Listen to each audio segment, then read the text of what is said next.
여러분, 이제 천안에 와서 개척을 시작한 이후로 우리는 계속해서 그 교회의 본질, 또 하나님께서 기뻐하시는 교회, 우리가 어떻게 건강한 교회가 되어야 할 것인가에 대해서 계속해서 묵상하고 또 고민하는 시간들을 가지고 있습니다. 어떤 사람들이 생각할 때는 교회가 뭐 다 거기서 거기지, 뭐 교회라고 특별할 것이 있겠어? 라고 생각하는 사람들이 있을 수도 있지만, 제가 지금 이렇게 우리가 함께 교회 개척을 시작하고 이 개척 초기에 계속해서 이 교회 기초, 건강한 교회, 하나님께서 기뻐하시는 교회에 대해서 고민하고 묵상하고 기도하면서 하나님의 마음을, 하나님께서 주시는 메시지들을 나누는 이유는, 지금 우리가 이 개척의 초창기에, 초기에 하나님께서 기뻐하시는 교회에 대한 기초와 그 고민들이 없으면 장기적인 차원에서 볼 때 진짜 말 그대로 거기서 거기인 교회, 그저 그런 교회가 되고 말지도 모른다 라고 하는 그런 위기의식이 있기 때문입니다. 근데 여러분, 죄송합니다. 제가 교회에 대해서 거기서 거기, 그저 그런 교회라고 표현한 것에 대해서는 죄송스럽게 생각합니다. 사실 하나님께서 세우신 교회는 다 소중하고 너무너무 귀한 교회인 줄로 믿습니다. 여러분, 하나님께서는 여전히 이 마지막 때, 이 시대에 하나님 나라의 소망을 교회에 두고 계시는 줄로 믿습니다.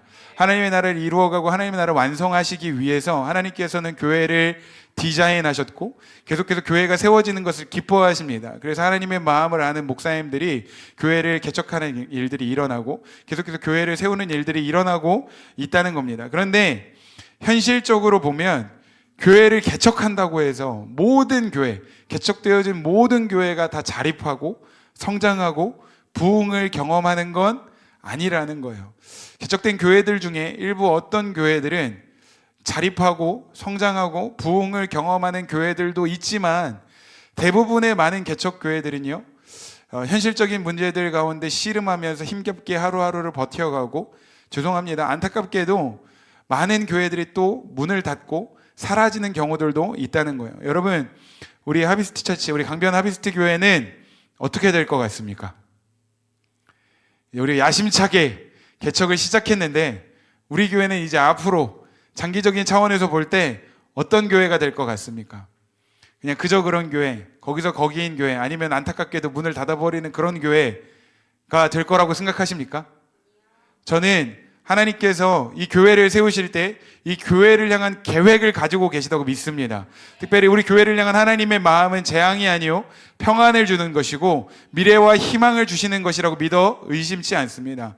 아멘. 그런데 그렇다고 해서 다른 많은 개척 교회들이 부딪히는 어떤 현실적인 문제, 만만치 않은 그런 현실들, 그런 문제들이 우리 교회만 비껴가리라고 생각하지는 않는다는 거예요. 여러분, 우리 교회도 분명히 그런 문제들을 마주하게 될 겁니다. 온다고 약속했던 사람들, 여러분, 서산에서부터 목사님 개척하면 그 교회 갈게요, 목사님 교회 개척하면 저도 그 교회 가서 함께 신앙생활 하고 싶어요 라고 이야기한 사람들 생각보다 적지 않습니다. 그런데 온다고 한 사람들 오지 않고, 또 이런 이야기도 진짜 많이 들었어요. 제 주변에 지인이 천안에 살고 있습니다, 목사님 교회 개척하시면 그 지인이 그 교회 갈 수 있도록 안내해 줄게요 라고 이야기했지만 그런 지체들에 대한 소문 더 이상 들려오지 않고, 또 여러분, 우리가 지금은 막 행복하고 즐겁지만 시간이 지날수록 우리 멤버들 사이에서 뭔가 관계적인 어려움에도 부딪히게 될 것이고, 또 언젠가는 우리가 재정적인 한계에도 부딪히게 되고 말 것입니다. 그런데 제가 여러분들에게 지금 이런 말씀을 드리는 것은, 그래서 우리가 언젠가는 우리도 그런 어떤 막막한 현실과 문제들 가운데 부딪히게 될 건데, 그래서 지금 우리가 위축되고 두려워하고 주저하면서 뭔가 긴장하자고 이런 말씀을 드리는 게 아니라는 거예요.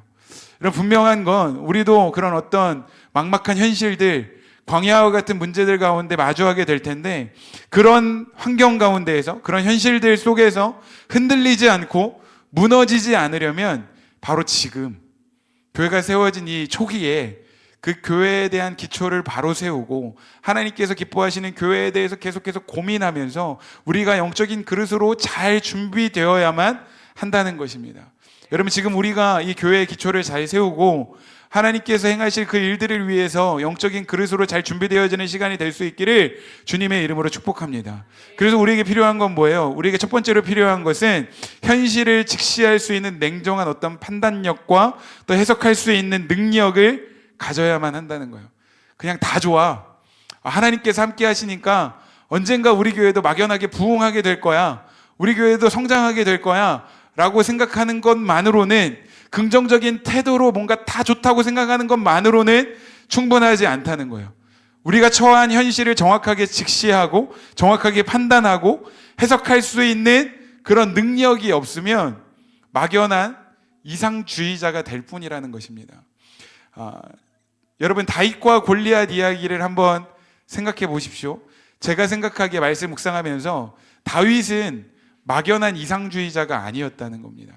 다윗은 현실을 냉정하게 판단하고 해석할 수 있는 능력을 가진 사람이었다고 생각이 듭니다. 지금 이스라엘 백성들이 어떠한 문제 때문에 두려워하고 있는지, 그리고 이스라엘 백성들의 두려움의 대상이 되었던 골리앗이라고 하는 장수가 어떠한 존재인지, 그리고 어떻게 하면 내가 골리앗이라고 하는 장수를 이길 수 있는지에 대한 판단과 해석과 어떤 전략을 가지고 있는 사람이 다윗이었다고 생각이 되어집니다. 그런데 사실 다윗이 골리앗과 싸우러 전장에 나아갈 때에 사울 왕을 비롯해서 다윗의 형제들과 많은 사람들이 염려하고 걱정했습니다.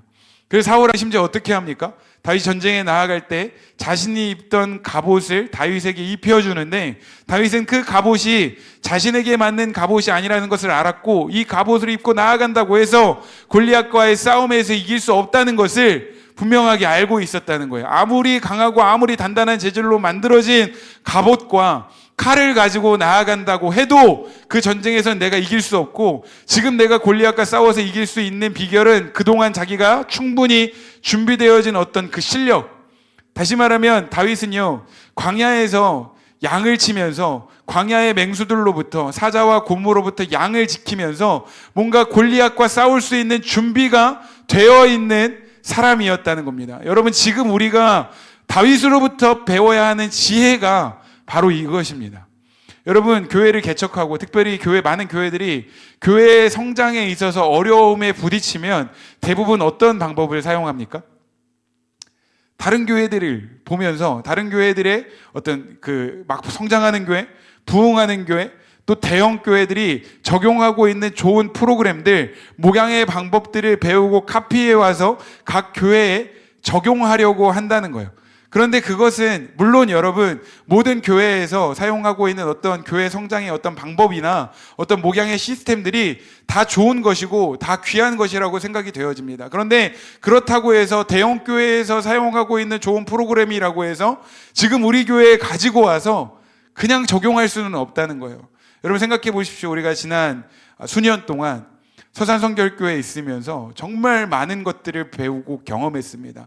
서산성결교회 안에 좋은 목양의 방법들이 참 많이 있다고 생각이 되어집니다. 그런데 그렇다고 해서 서산성결교회에서 하고 있는 모든 것을 그대로 우리 교회에 적용할 수는 없다는 거예요. 다만 제가 말하는 것은 서산교회가 가지고 있는 영적인 가치들, 영적인 강점들만큼은 우리가 잘 간직하고 이어갔으면 좋겠습니다.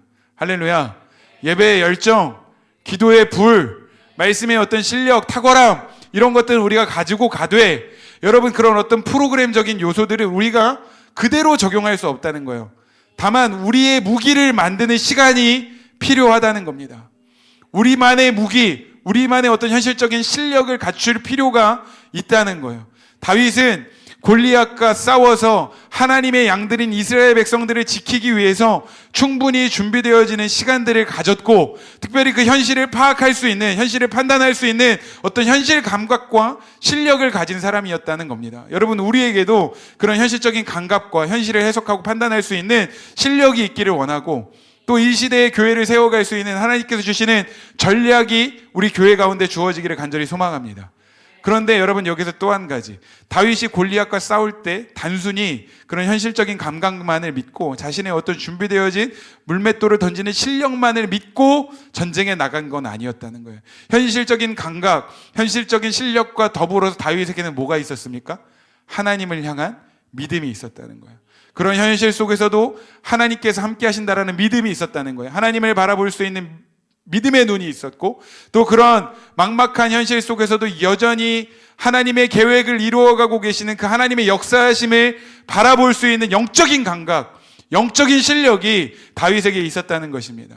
여러분, 우리에게도 그런 현실적인 감각과 또 영적인 감각이 준비되어질 수 있기를 주님의 이름으로 축복합니다. 여러분, 개척교회라고 하면 정말 사실은 어떻게 보면 막막하고 두렵고 미래를 보장할 수 없지만, 여러분, 지금 이런 상황이야말로 하나님을 향한 믿음을 훈련하고 하나님을 향한 믿음이 발휘될 수 있는 가장 좋은 절호의 기회라고 생각이 됩니다. 여러분, 시편 63편 1절부터 7절까지의 말씀 같이 한번 볼까요? 시편 63편 1절부터 7절 시작. 하나님이여, 주는 나의 하나님이시라. 내가 간절히 주를 찾되 물이 없어 마르고 황폐한 땅에서 내 영혼이 주를 갈망하며 내 육체가 주를 앙모하나이다. 내가 주의 권능과 영광을 보기 위하여 이와 같이 성소에서 주를 바라보았나이다. 주의 인자하심이 생명보다 나음으로 내 입술이 주를 찬양할 것이라. 이러므로 나의 평생에 주를 송축하며 주의 이름으로 말미암아 나의 손을 들리이다. 골수와 기름진 것을 먹음과 같이 나의 영혼이 만족할 것이라. 나의 입이 기쁜 입술로 주를 찬송하되 내가 나의 침상에서 주를 기억하며 새벽에 주의 말씀을 작은 소리로 읊조릴 때에 하오리니 주는 나의 도움이 되셨음이라. 내가 주의 날개 그늘 아래서 즐겁게 부르리이다. 아멘. 여러분, 지금 우리가 방금 시편 63편 말씀을 읽었는데, 이 말씀을 읽으니까 이 시편의 고백의 분위기가 어떤 것 같습니까? 어떤 분위기라고 느껴지십니까? 여러분, 이 시편 63편은 성경학자들이 이야기하기를 다윗이 아들 압살롬의 반역을 피해서 물이 없어 메마르고 척박한 광야로 도망쳤을 때를 배경으로 한 시편이라고 이야기를 합니다. 여러분, 아들이 반역을 일으켰어요. 아들이 칼과 창을 들고 아버지를 쫓아오는 거예요. 그런데 그 아들의 반역을 피해서 물이 말라서 완전히 황폐하고 척박한 광야로 도망쳐야만 했던 다윗의 심정, 여러분, 우리가 어떻게 헤아릴 수 있겠습니까? 여러분, 분명히 다윗은요, 영적으로도 육적으로도 또 정신적으로도 모든 면에 있어서 정말 절박하고 괴로운 상황이었을 거라고 생각이 됩니다. 그런데 그렇게 절박하고 괴로운 상황 속에서도 다윗은 지금 뭐라고 고백을 하고 있냐면, 주의 인자하심이 생명보다 나음으로 내 입술이 주님을 찬양할 것입니다. 할렐루야. 아침에 이러므로 나의 평생에 주를 송축하며 주의 이름으로 말미암아 나의 손을 주님께 들 것입니다. 주님을 찬양할 때 내가 즐겁게 주님을 찬양하겠습니다. 여러분, 다윗이 이러한 절박하고 괴로운 환경 속에서도 이렇게 하나님을 기뻐하면서 찬양할 수 있었던 이유가 무엇이었겠습니까? 하나님을 신뢰하는 그런 영적인 실력, 믿음의 실력이 다윗에게 있었다는 거예요. 어릴 때부터 평생토록 하나님과 동행하면서 하나님을 신뢰하는 믿음의 실력. 물론 다윗의 인생을 살펴보면 때로는 실패하고 넘어질 때도 있었지만, 그런 상황 속에서조차도 자신을 용서하시고 용납하시는 그 하나님의 사랑을 깊이 경험했던 다윗은 어떤 상황 속에서도 하나님을 바라보는 믿음의 눈이 있었고, 하나님을 신뢰할 수 있는 믿음의 실력, 영적인 실력이 다윗에게 있었다는 것입니다. 간절히 바라기는 이러한 믿음의 실력이 여러분들에게 있기를 주님의 이름으로 축복합니다. 우리 교회가 이런 영적인 실력을 갖추어가는 시간이 되기를 주님의 이름으로 축복합니다. 그래서 여러분, 지금 이 시기가 너무너무 중요한 거예요. 여러분, 지금 이 시기에 여러분, 우리가 정말 현실을 바르게 해석할 수 있는 눈과 하나님을 바라볼 수 있는 믿음의 눈을 함께 훈련할 수 있는 그런 시간이 되기를 주님의 이름으로 축복합니다. 또한 우리 교회만의 영적인 무기를 만들어가는 시간이 될 수 있기를 간절히 소망합니다. 그래서 여러분, 우리가 지금 이 교회의 기초를 바르게 세우지 않고 영적인 무기를 만들지 않고 영적인 그릇이 준비되지 않으면 분명히 우리에게도 막막한 그 현실, 골리앗과 같은 그런 문제들이 마주하게 될 텐데, 지금 그것들이 준비되어 있지 않으면 우리도 모래성처럼 무너지게 되고 말 거라는 거예요. 저는 우리 교회가 그런 교회가 되지 않기를 원합니다. 정말 든든히 세워져서 하나님께 세우신 그 목적을 이루어가고 결국에는 하나님의 나라를 확장하며 하나님의 나라를 앞당기는 교회로, 주님께서 맡기신 그 부르심의 사명을 감당하는 교회가 될 수 있기를 간절히 소망합니다. 그래서 계속해서 지금 여러분들과 함께 그 교회에 대한 메시지를 나누고 있어요. 교회의 기초에 대한, 하나님께서 기뻐하시는 교회, 그리고 우리가 추구해야 하는 교회, 우리가 꿈꾸는 교회의 모습이 어떠한 교회인지에 대해서 지난 몇 주 동안 여러분들과 함께 나누었는데, 여러분 진짜 다시 한번 여러분들에게 권면하는 것은, 여러분들 도전하고 싶은 것은, 오늘 지금 이 단위에 선포되어진 이 메시지들이 그냥 한번 듣고 흘려버리는 것이 아니라 우리 안에 정말 같은 영적인 가치로 새겨져서 그 말씀의 기초 위에 이 교회가 세워지는 시간들이 되기를 원합니다. 지난 몇 주 동안 여러분들과 함께 나누었던 우리가 추구해야 하는, 우리가 꿈꾸는 하나님께서 기뻐하시는 교회의 모습들 잠깐 간단하게 정리하고 오늘 말씀 이어서 나누도록 하겠습니다. 화면으로 한번 띄워주시면 같이 한번 읽어보겠습니다. 첫 번째, 시작. 하나님께서 주인 되시고 예수 그리스도께서 머리가 되시며 성령님께서 역동적으로 운행하시는 교회. 두 번째, 십자가 복음 위에 세워진 교회. 세 번째, 서로 사랑하며 책임져 주면서 함께 지어져 가는 교회. 무엇보다 방망이 소리나 망치질 소리가 들리지 않는 교회. 여러분, 방망이 소리나 망치질 소리가 들리지 않는 교회라는 게 무슨 의미인지 기억하고 계시죠? 자, 네 번째, 시작. 서로 사랑함으로 복음을 드러내며 복음을 전파하는 교회. 다섯 번째, 예수 그리스도 안에서 연합하며 서로의 필요에 따라 자신의 소유를 나누는 교회. 이 말씀 나누고 나서 우리가 그 주에 라이트하우스 서울숲교회 가는데 이명규 목사님의 말씀에 근거하면 이명규 목사님 뭐라고 말씀하셨죠? 스플릿하는 교회. 다 까먹었어요? 스플릿, 찢어서 나누는 교회라고 말씀하셨잖아요. 여섯 번째, 우리 지난주에 나누었습니다. 시작. 서로의 짐을 나누어지고 끝까지 품어주는 교회. 여러분, 우리 하비스트 교회가 이런 교회가 되기를 원합니다. 하나님께서 기뻐하시는 교회, 우리가 꿈꾸는 교회의 모습은 이런 교회예요. 그런데 여러분, 지금 이 6가지의 이 교회의 모습들의 핵심은 뭐예요? 핵심은 뭐예요? 사랑입니다. 사랑이 기초가 된 교회. 내가 천사의 말을 하고 산을 옮길 만한 믿음이 있어도 사랑이 없으면 아무것도 아니라고 말씀하셨어요. 이 모든 것은 하나님의 사랑, 예수 그리스도의 사랑을 기초로 해서 세워지는 거예요.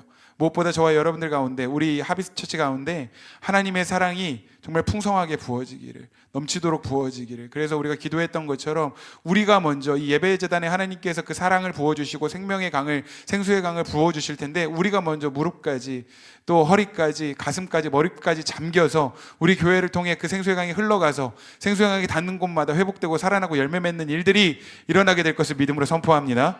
아멘. 오늘 이어서 계속해서 우리가 꿈꿔야 하는, 우리가 추구해야 하는 교회의 모습이 어떠한 교회인가 여러분들과 조금 더 나누기를 원합니다. 오늘 본문 말씀 고린도전서 1장 10절 말씀 다시 한번 읽어보도록 하겠습니다. 시작. 형제들아, 내가 우리 주 예수 그리스도의 이름으로 너희를 권하노니 모두가 같은 말을 하고 너희 가운데 분쟁이 없이 같은 마음과 같은 뜻으로 온전히 합하라. 여러분, 우리가 꿈꾸어야 하는 교회의 모습은 같은 말, 같은 마음, 같은 뜻으로 하나가 되는 교회입니다. 다시 한번요. 우리가 꿈꿔야 하는 교회의 모습은 같은 말, 같은 마음, 같은 뜻으로 하나가 되는 교회입니다. 같이 한번 따라해 볼까요? 같은 말, 같은 마음, 같은 뜻. 할렐루야. 여러분, 축구도 보면 게임이, 경기가 시작되기 전부터 이미 경기 결과가 어느 정도 정해져 있는 게임들이 있습니다. 어떨 때 경기 결과가 정해져 있다고 생각을 하죠? 양 팀의 전력 차가 상당히 많이 날 때. 한쪽 팀은요, 전력이 아주 강한 팀으로 상위권 팀이고, 반대로 다른 팀은 전력이 아주 약해서 하위권 팀이 경기를 할 때 대부분 우리는 예측을 해봅니다. 이 경기는 이쪽으로 많이 기울겠구나, 이 전력이 강한 팀이 승리를 하겠구나 라고 생각을 합니다. 그런데 때로는 전력이 아주 약한 팀이라고 해서 항상 지는 건 아니라는 거예요.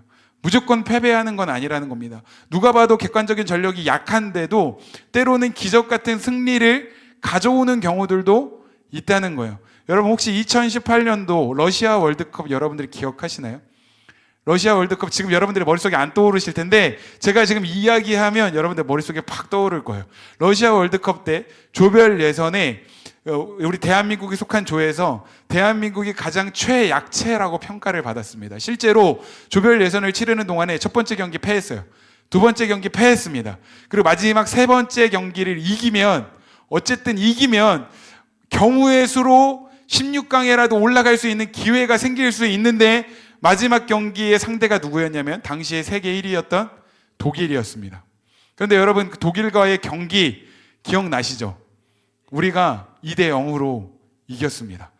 2대0으로 이겨서 당시 세계 1위였던 독일을 조별 예선의 꼴찌 팀으로 만들어서 고향으로 돌려보냈어요. 안타깝게도 우리도 다른 팀의 경기 결과에 따라서 16강에 올라갈 수도 있었는데 다른 팀의 경기 결과가 우리가 원하는 대로 되지 않아서 16강에는 올라가지 못했지만 가장 최약체로 평가받던 대한민국이 세계 1위였던 독일을 이기는 이변이 일어난 거예요. 그래서 저는 그때 손흥민 선수가 마지막 그 골대를 향해서 스프린트하는 그 모습 기억나세요? 주세종 선수가 센터링을 딱 올려가지고 노이어도 없는 그 골대를 향해서 막 손흥민 선수가 막 전력 질주할 때 그 해설자가 손흥민 할 때 우리도 같이 외쳤잖아요.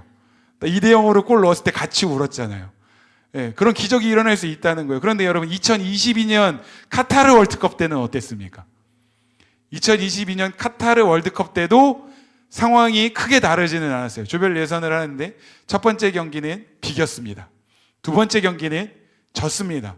그래서 1무 1패였는데 마지막 세 번째 경기를 이기면 16강에 올라갈 수 있는 거예요. 그런데 마지막 세 번째 경기에서 상대했던 팀이 어디였냐면 당시에 최고의 선수라고 일컬어졌던 호날두가 있는 포르투갈이었어요. 세 번째 경기 포르투갈과 경기를 하는데 포르투갈도 뭔가 전력상 이기기가 쉽지 않겠다. 뭔가 16강에 올라가기가 쉽지 않겠다라는 생각을 하고 경기가 시작되었습니다. 그런데 경기가 시작된 지 5분 만에 실제로 포르투갈에게 골을 먹힌 거예요.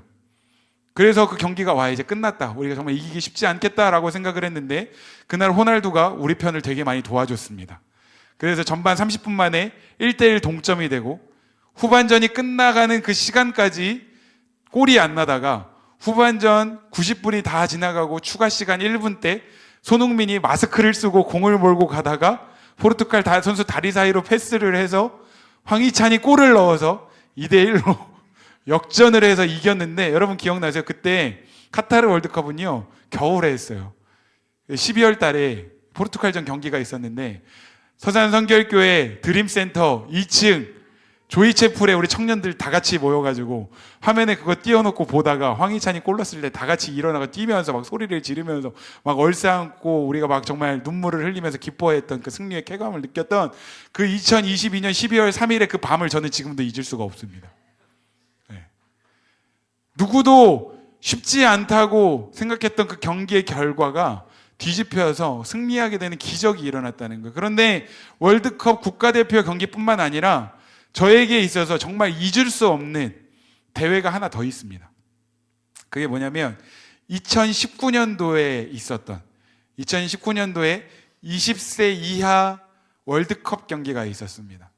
20세 이하 월드컵 경기가 있었는데 20세 이하 월드컵 경기 조별 예선 할 때 많은 사람들이 그때도 똑같이 이야기했어요. 20세 이하 월드컵 대표팀도 뭔가 16강 진출하는 게 어렵겠다. 실제로 그때 조별 예선에 같은 조로 편성되었던 나라들이 포르투갈과 아르헨티나, 정말 축구 잘하는 나라들이 편성이 된 거예요. 그런데 그때 결과가 여러분들 어떻게 되었는지 혹시 기억하십니까?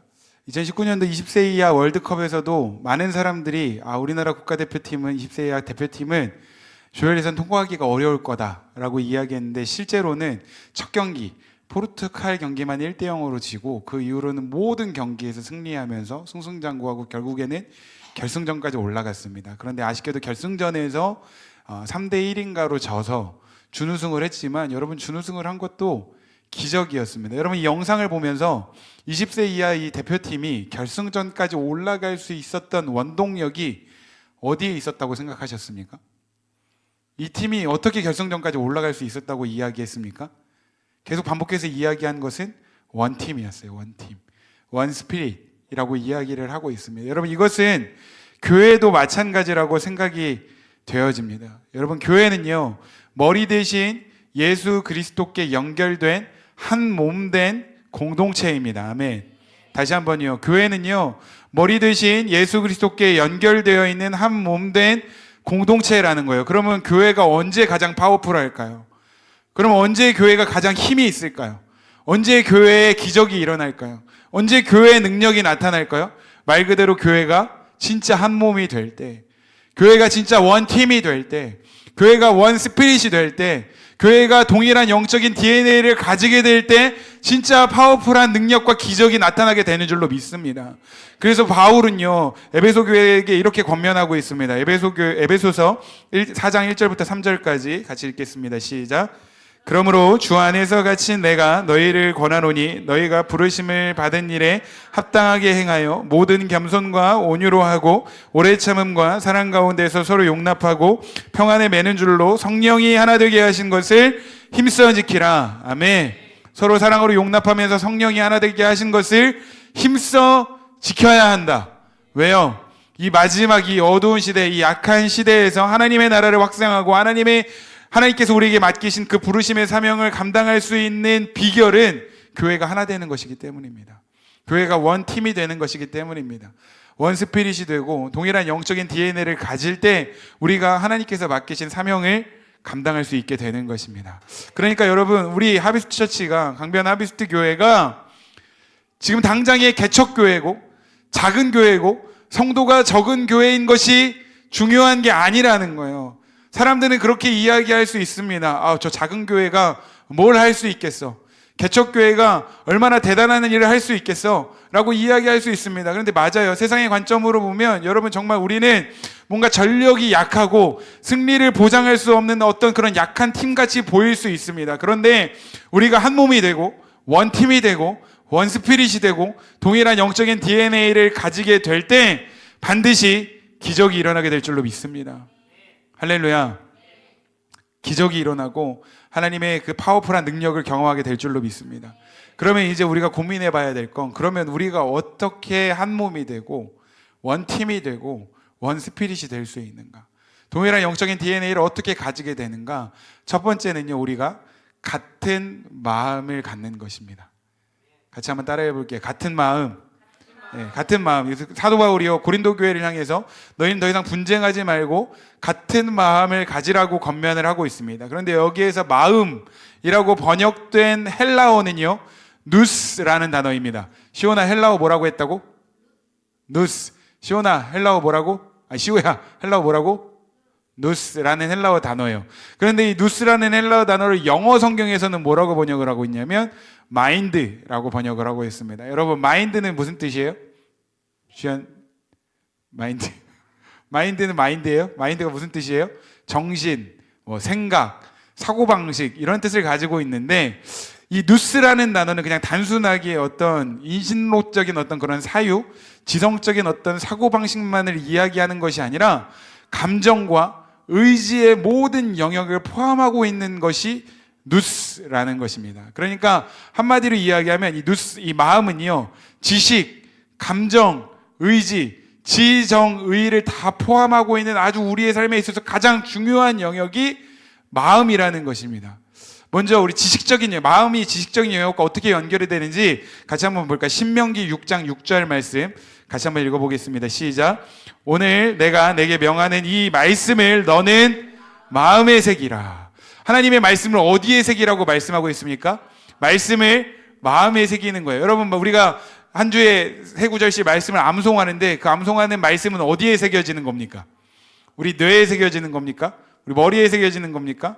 어디 우리 손에 새기는 겁니까? 여러분, 마음에 새기라고 말씀하고 있습니다. 다시 말하면 이 마음은요, 지식을 저장하는 곳이라는 거예요. 지식을 저장하는 창고. 특별히 우리가 같은 마음, 주 안에서 같은 마음을 갖는다고 할 때는 하나님의 말씀에 대한 지식이 일치하는 것을 의미하는 겁니다. 다시 한번요. 주 안에서 우리가 같은 마음을 갖는다고 하는 것은 하나님의 말씀에 대한 지식이 일치하는 거예요. 지금 우리가 살고 있는 이 시대는요, 말씀의 홍수 시대를 살고 있습니다. 여러분들 사실 마음만 먹으면 손 안에 들고 있는 그 작은 스마트폰을 통해서 우리나라에 또 해외에 수많은 훌륭한 목사님들의 좋은 설교를 들을 수 있습니다. 될 수만 있다면 여러분 그 좋은 설교들 많이 들으시기를 바랍니다. 그러나 지금 우리 하비스트 교회를 위해서, 또 하비스트 교회의 성도들을 위해서 하나님께서 주시는 말씀은 이 단 위에서 선포되어지는 메시지라는 것을 믿으시기를 주님의 이름으로 축복합니다. 그러니까 제가 뭔가 대단한 설교자라서가 아니라 우리가 한 교회로서 같은 마음을 가지고 하나님의 말씀 안에서 그 말씀에 대한 지식이 일치하기 위해서는 이 단위에서 선포되어지는 말씀을 귀 기울여 듣고, 특별히 우리는 일주일에 단 한 번 공적으로 이렇게 예배를 드리고 주중에는 2번 이상 이 말씀을 다시 한번 묵상하자라고 여러분들 우리 권면하고 도전하고 있는데, 여러분 그 말씀을 묵상하면서 하나님께서 주시는 메시지 안에서 우리가 같은 마음이 될 수 있기를 주님의 이름으로 축복합니다. 우리가 같은 마음이 된다는 건 말씀에 대한 지식이 일치한다는 거예요. 지적인 영역이 일치가 된다는 거예요. 더 나아가서는 이제 감정적인 영역이 일치가 되는 것인데, 여러분 우리가 기쁘거나 슬프거나 뭔가 감정을 표현할 때 마음이라는 단어를 사용합니다. 오늘은 내 마음이 너무 기뻐. 오늘은 내 마음이 조금 슬퍼. 오늘은 나한테 말 걸지 마. 오늘 내가 마음이 좀 복잡해. 라고 하면서 우리의 감정을 표현할 때 마음이라는 단어를 씁니다. 그러면 같은 마음이 되라고 할 때 감정적인 영역에서는 어떻게 일치가 되는 걸까요? 같은 마음이 된다고 할 때 감정적인 영역에서는 로마서 12장 15절 말씀과 고린도전서 12장 26절 말씀 한번 읽어보겠습니다. 시작. 즐거워하는 자들과 함께 즐거워하고 우는 자들과 함께 울라. 만일 한 지체가 고통을 받으면 모든 지체가 함께 고통을 받고 한 지체가 영광을 받으면 모든 지체가 함께 즐거워하느니라. 아멘. 그러니까 감정적인 영역에서 우리가 같은 마음이 된다는 건 상대방의 감정을 이해하고 공유한다는 거예요. 누군가가 슬퍼하면 그것에 대해서 무관심한 것이 아니라 함께 슬퍼할 수 있고, 누군가가 즐거워하면 시기하고 질투하는 것이 아니라 함께 즐거워하고, 누군가가 잘 되면 함께 축하해주고, 또 누군가가 무거운 짐을 지고 있으면 그것을 함께 나누는 것, 그것이 감정적인 영역에서 같은 마음이 된다는 것을 의미하는 것입니다. 여러분, 우리 하비스트가 정말 서로의 감정적인 영역을 함께 이해하고 용납하며 공유할 수 있는 공동체가 될 수 있기를 주님의 이름으로 축복합니다. 그리고 마지막으로 이 마음, 같은 마음이 된다는 건 지적인 영역과 감정적인 영역뿐만 아니라 의지적인 영역도 포함하고 있습니다. 뭔가 우리가 의지를 결단할 때도 마음이라는 단어를 사용하죠. 자, 이제 12월이 됐기도 했고 연말이기도 하고 행사가 많으니 12월 달까지는 우리 마음껏 맛있게 먹고 2025년부터 다이어트를 하기로 다 같이 마음을 먹읍시다! 라고 이야기하잖아요. 여기서 마음은요, 의지적인 어떤 결단, 의지가 발현되는 장소가 바로 마음이라는 겁니다. 그래서 그런 이야기도 하죠. 나는 내 마음이 가는 대로 널 사랑하겠어. 내 마음이 가는 대로 널 사랑하겠어. 뭐 이렇게 하기도 하고, 나는 마음에 들지 않아. 나는 내 마음대로 할 거야. 날 말리지 마. 내 마음대로 할 거야. 할 때도 어떤 의지적인 그런 표현인 거예요. 그러니까 마음이 있으면 힘들고 어려운 일도 하게 되는 것이고, 마음이 없으면 아무리 유익하고 좋은 일이라고 해도 하지 않게 되는 것입니다. 그렇다면 여러분, 우리가 같은 마음이 된다, 의지적인 영역에서 같은 마음이 된다는 건 뭘 의미하는 걸까요? 여러분, 우리가 아까 영상에도 봤지만 어떤 선수가 인터뷰 중에 그런 이야기를 했습니다. 우리가 이 대회를 치르는 동안에 한 개인을 위해서 뛴 것이 아니라 팀으로서 함께 뛰었습니다 라고 이야기를 했습니다. 무슨 이야기예요? 같은 목표를 향해서 같은 마음을 가지고 함께 의지적으로 뛰었다는 거예요. 의지의 영역에서 우리가 같은 마음이 된다는 건 같은 목표를 향해서 함께 반응한다는 것을 의미하는 것입니다. 쉽게 이야기하면 이런 거예요. 우리 이제 교회 안에서 하나님께서 이 교회를 세우셨는데, 하나님께서 지금 우리에게 계속 주시는 마음은 우리가 지금 할 수 있는 일들을 하라는 겁니다. 그럼 우리가 지금 할 수 있는 일이 뭐예요? 뭐 대단한 일을 할 수 있겠습니까? 지금 말씀 묵상하고 기도하는 것밖에 할 수 있는 게 없잖아요. 그래서 여러분, 계속해서 지금 우리 훈련하는 게 뭐예요? 말씀 묵상하고 기도하는 거예요. 우리가 매일 아침마다 공동체적인 말씀 읽기로 함께 말씀 묵상합시다 하면 같이 하는 거예요. 그게 의지의 영역에서 같은 마음이 되는 겁니다. 여러분, 우리가 한 주에 말씀 3구절씩 함께 암송하자 하면 말씀을 암송하는 거예요. 힘들지만, 불편하고 어려운 일이지만 제가 여러분들 잘 못 되라고 그런 거 하자고 하겠습니까? 정말 우리가 말씀 안에서 기초를 든든히 하기 위해서 말씀을 암송하자고 하면 같이 하면 되는 겁니다. 주중에 이 주일 메시지를 2번 이상 묵상합시다 하면 같이 하는 거예요. 그게 같은 마음이 되는 거예요. 여러분, 우리가 금요일 저녁 또 토요일 같이 시간을 정해놓고 같이 함께 기도합시다 하면 같이 헌신해서 그 기도의 자리에 나와서 함께 기도하는 게 의지적인 영역에서 같은 마음이 되는 거고, 전도합시다 하면 같이 함께 나와서 전도하는 것이 같은 마음이 되는 거예요. 특별히 또 여러분들과 함께 하나님 기도하면서 하나님께 저에게 주시는 마음들을 기도 제목으로 정리해서 여러분들에게 나누면 같이 기도해야 돼요. 그 기도의 제목들로. 전도를 위해서도 기도하자고 여러분들 기도 제목 나눴잖아요. 그럼 목사님 나누셨나 보다 하고 공감 버튼 누르고 끝나는 게 아니라 시간이 날 때마다 함께 기도하고 동역하는 거예요. 그게 의지적인 영역에서 같은 마음이 된다는 것입니다. 여러분, 우리가 정말 하나님 안에서 같은 마음이 되기를 원합니다. 말씀에 있어서 그 말씀에 대한 지식이 일치되기를 원하고 정말 감정을 공유하며 이해하는 공동체가 되기를 원하고 또 하나님께서 부르신 그 부르심의 목표를 향해서 함께 의지적으로 반응하면서 동역하는 교회가 될 수 있기를 주님의 이름으로 축복합니다. 이게 바로 같은 마음이 된다는 거예요. 야, 우리 이제부터 오늘부터 같은 마음이야. 그냥 말한다고 같은 마음이 되는 것이 아니라 같은 마음이 된다는 건 지정의의 결단과 헌신이 필요하다는 것입니다. 더 나아가서 이 교회가 원팀, 원스피릿, 영적인 동일한 DNA를 갖기 위해서는 같은 마음이 될 뿐 아니라 같은 뜻을 가져야 한다라고 말씀하고 있습니다. 고린도전서 1장 10절 말씀, 오늘 본문 말씀 다시 한 번 더 읽어보겠습니다. 시작. 형제들아, 내가 우리 주 예수 그리스도의 이름으로 너희를 권하노니 모두가 같은 말을 하고 너희 가운데 분쟁이 없이 같은 마음과 같은 뜻으로 온전히 합하라. 같은 마음과 같은 뜻, 마음과 뜻이라고 표현하고 있습니다. 어떻게 보면 굉장히 비슷해 보이기는 하는데 헬라어로 보면 마음은 헬라어로 뭐라고 했어, 시오나? 누스라고 했어요. 그럼 뜻은 헬라어로 그노메라고 합니다. 근데 이 그노메 자식이 아니라 그노메라고 하는데 이 그노메는 다른 말로는 판단, 영어로는 저지먼트라고 번역하기도 하고 또 때로는 동의, 승낙 이런 의미를 찬성한다 이런 의미를 가지고 있는 단어가 그노메입니다. 이 그노메라는 단어가 어디서 쓰여졌냐면 빌레몬서를 보면 이 그노메라는 단어가 나와요. 빌레몬서 1장 10절부터 14절까지 말씀 한번 읽어보겠습니다. 시작. 갇힌 중에서 낳은 아들 오네시모를 위하여 내게 간구하노라. 그가 전에는 내게 무익하였으나 이제는 나와 내게 유익함으로 내가 그를 보내노니 그는 내 신복이라. 그를 내게 머물러 있게 하여 내 복음을 위하여 갇힌 중에서 내 대신 나를 섬기게 하고자 하나 다만 내 승낙이 없이는 내가 아무것도 하기를 원하지 아니하노니 이는 너의 선한 일이 억지같이 되지 아니하고 자의로 되게 하려 함이라. 까지가 성경입니다. 여기는 제가 설교 원고를 쓴 건데 저도 모르게 여기까지 성경 본문으로 보내버렸어. 내 승낙이 없이는 내가 아무것도 하지 않기를 원한다 라고 할 때 여기서 승낙한다 라는 단어가 그노메입니다.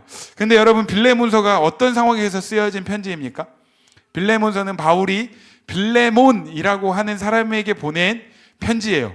그러면 빌레몬이라는 사람은 어떤 사람이에요? 바울이 3차 전도 여행 중에 에베소에서 복음을 전할 때 바울이 전한 복음을 듣고 회심하고 골로새 교회 일꾼이 되었던 사람이 빌레몬이었습니다. 여기까지 이해되시죠? 시온이 시오 이해됐지? 누구야? 설민석의 한국사보다 이게 더 재밌지? 아니야. 빌레몬이 골로새 교회 일꾼이었어요. 그런데 빌레몬에게는 오네시모라고 하는 노예가 있었습니다. 그런데 이 노예였던 오네시모가 주인이었던 빌레몬의 재산 중에 일부를 훔쳐서 로마로 도망을 치게 된 거예요. 그런데 당시의 노예들은 한 인격이라기보다는 그 주인의 어떤 소유물에 불과했습니다. 그러니까 노예가 주인의 어떤 재산을 훔쳐서 도망간다? 이건 있을 수가 없는 일이었고, 이제 오네시모는 빌레몬에게 잡히면 살아남기 힘든 그런 상황이 된 겁니다. 그런데 하나님의 은혜로 오네시모가 어디로 도망을 갔다고요?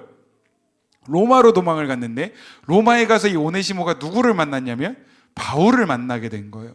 바울을 통해서 바울이 전한 복음을 듣고 회심을 했고, 오늘 빌레몬서 말씀을 보니까 이 오네시모가 회심한 이후에 바울에게 있어서 굉장히 든든한 동역자, 든든한 조력자가 되었던 것 같습니다. 그런데 바울이 뭐라고 이야기를 하냐면 이 오네시모가 복음을 듣고 회심한 이후로는 나에게 있어서 정말 든든한 조력자이고 계속해서 내 곁에 머물게 하면서 나를 섬기게 하고 싶으나 내 마음대로 하지 않고 당신 빌레몬에게 다시 보냅니다 라고 이야기를 한 거예요. 왜 빌레몬에게 보내요?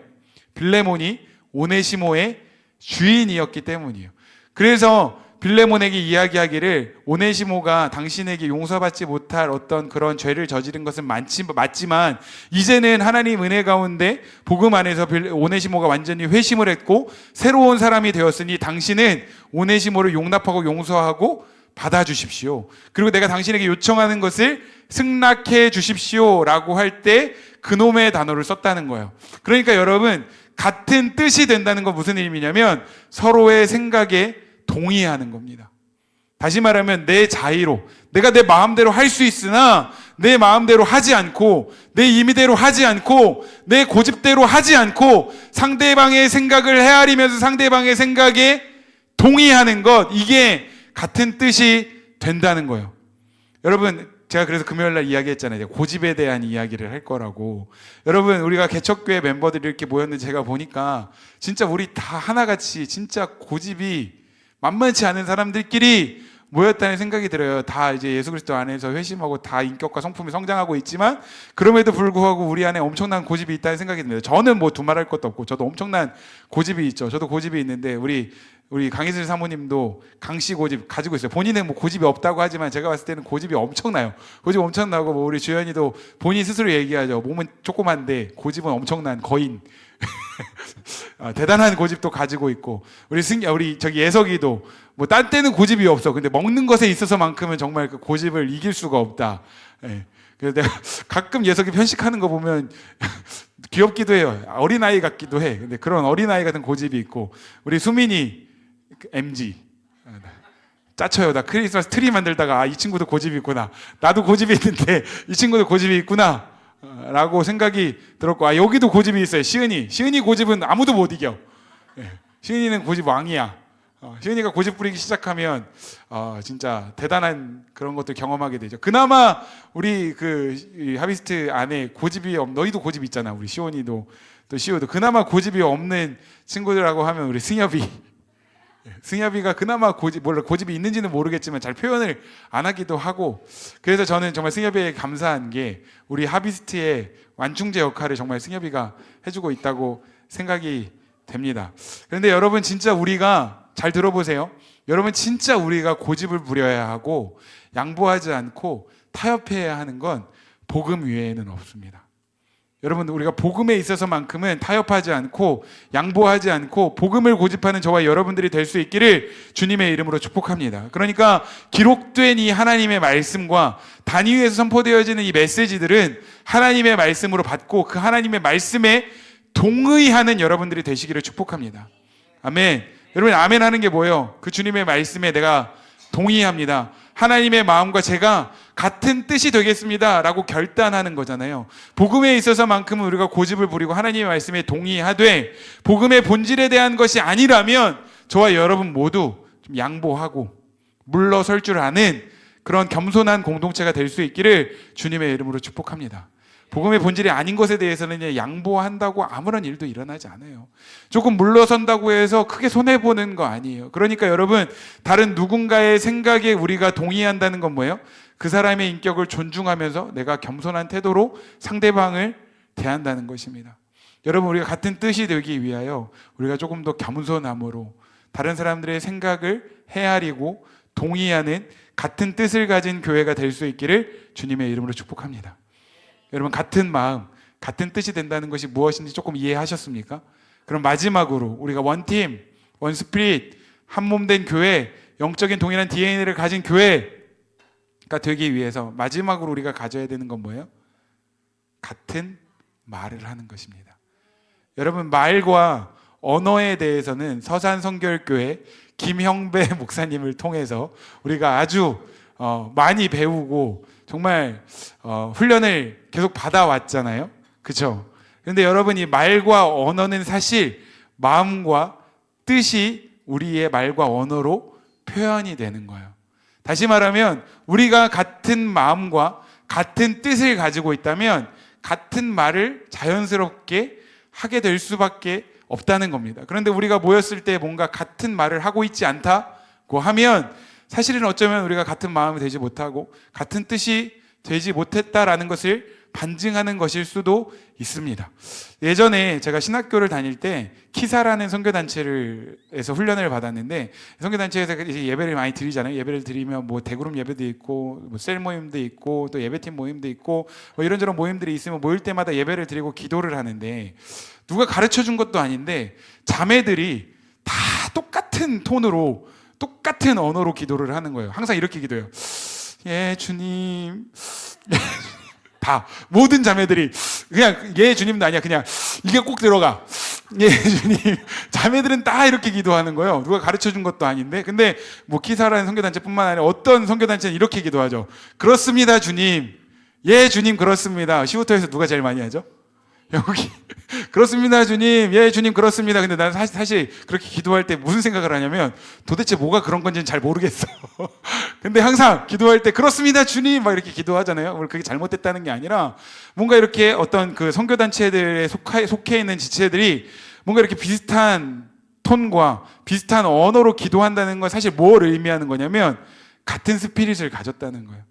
같은 영적인 생각을 가지고 있다는 거예요. 그러니까 같은 마음, 같은 뜻이 되면 뭔가 언어가 비슷해집니다. 저기 서산에 있을 때도 청년들이 그룹들이 있잖아요. 그럼 그룹들을 보면 그 그룹들이 말하는 톤이 다 비슷해. 말하는 그 언어 선택이 다 비슷해. 이찬이, 다. 이찬이랑 연결되어 있는 친구들은 다 하고, 여기 뭐 하은이 여기 친구들은 또 비슷한 그 톤이 있고 그렇잖아요. 교회가 같은 마음이 되고 같은 뜻이 되면 여러분 우리가 언어 또한 말 또한 같아질 수 있다는 겁니다. 진짜로 여러분들이 우리가 마음이 같아지고 우리가 뜻이 같아지고 정말 우리가 원팀이 되고 원스피릿이 되고 동일한 영적인 DNA를 가지게 되면 다른 사람들이 여러분들을 만날 때 여러분들에게 뭐라고 얘기할까요? 야, 주연이는 하비스트 교회 가더니 완전히 이영호 목사님하고 똑같아졌네.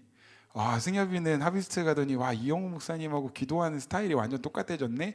이렇게 될 수밖에 없다는 거예요. 여러분 우리 성경 말씀 같이 한번 볼까요? 반주 이제 좀 해주시면 좋을 것 같아요. 사도행전 26장 29절, 고린도전서 7장 7절, 빌립보서 3장 17절 말씀 3개의 구절 같이 함께 읽어보겠습니다. 시작.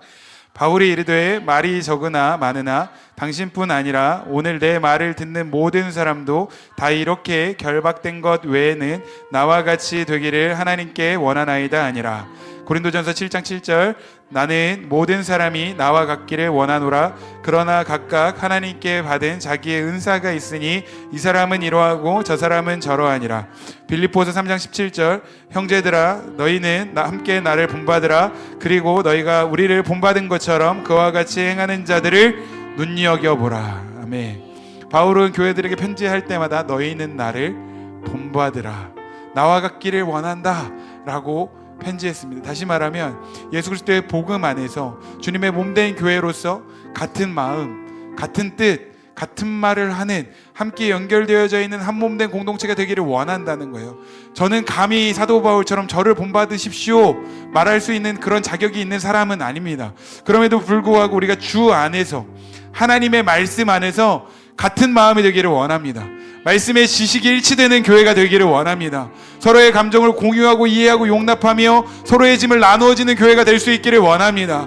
하나님의 부르신 그 부르심의 목표를 향해서 함께 의지적으로 함께 동역하는 교회가 될 수 있기를 원합니다. 또한 우리가 같은 뜻을 가진 교회가 되기를 원하는데 나의 고집을 주장하는 것이 아니라, 나의 생각을 주장하는 것이 아니라 서로의 생각들을 헤아려 보면서 서로의 생각에 동의하면서 같은 마음이 되는 교회가 될 수 있기를 원합니다. 그래서 우리가 언제나 같은 언어로 주님을 찬양하고 같은 말로 주님을 예배하고 같은 언어로 서로를 축복하면서 하나님의 놀라운 기적을 일으키는 파워풀한, 정말 하나님의 능력이 있는 교회로 세워져 갈 수 있기를 간절히 소망합니다. 특별히 여러분, 이제 이번 주 목요일, 금요일, 토요일 우리 개척 멤버 리트릿을 갑니다. 저는 이 시간만 기다렸어요. 그래서 이 개척 멤버 리트릿은 진짜 우리가 같은 마음, 같은 뜻, 같은 말을 가질 수 있는 가장 절호의 기회라고 생각이 됩니다. 그렇다고 해서 우리가 가서 뭔가 막 대단한 일들을 할 건 아니에요. 가서 정말 우리 재밌게 놀다 옵시다. 재밌게 신나게 놀다 옵시다. 교제하고 맛있는 것도 좀 많이 먹고 그러면서 좀 서로에 대해서도 더 깊이 알아가고 수민이와 내가 옆자리에서 앉아서 밥을 먹는 그런 시간들이 오기를 원하고, 또 우리가 2025년에 어떤 그런 사역의 방향과 또 계획된 어떤 그런 일정들에 대해서도 함께 마음을 나누면서 같이 함께 준비하는 시간들이 되기를 원합니다. 여러분 기대하는 마음으로 기도하고 준비하시고 참여하시기를 바랍니다. 우리 말씀을 기억하면서 함께 찬양하고 같이 함께 좀 기도하는 시간 가졌으면 좋겠습니다.